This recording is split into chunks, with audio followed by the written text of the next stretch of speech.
Manolotra ny fiarabana tompoko lahy sy tompoko vavy ahitana andian-drahona ny ilany atsinanan'ny Madagasikara izay mitondra orana malefaka amin'izany fatra izany.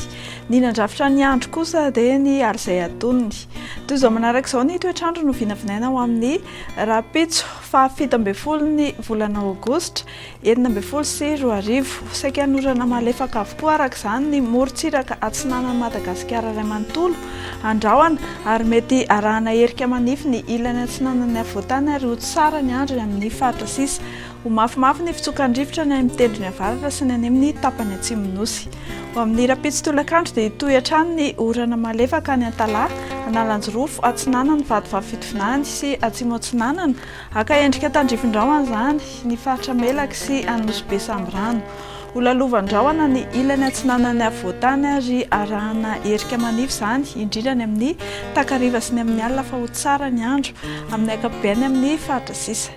Ny maripana no vinavinaina ao amin'ny Rapitso dia somary misy fidinany kely raha noharina tamin'ny androany.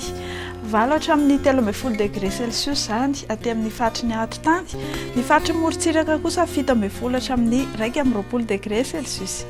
Ho amin'ny Rapitso tolakandro ny maripana ambony indrindra dia 4-30 degré any avaratra andrefan'ny Madagasikara, ny aty amin'ny Ahatotany kosa 17 hatramin'ny 19 degré Celsius. Ho an'ireo tanan-dehibe vitsivitsy indray dia hibalika be ny masoandro amin'ny Rapitso any Paris tahaka izay koa any Johannesburg. Ho tsara ny andro any Milan sy faritry Nairobi, ho lalovandrahona ny faritry Bangkok. Ho an'ireo nosy rahavavy manodidina indray dia saika ho tsara avokoa ny andro amin'ny Rapitso any Port-Louis, Seychelles, Comores sy Saint-Denis. Dia izay indray ny meteo antsika mametraka ny mandrapitafa tompoko lahy sy tompoko vavy.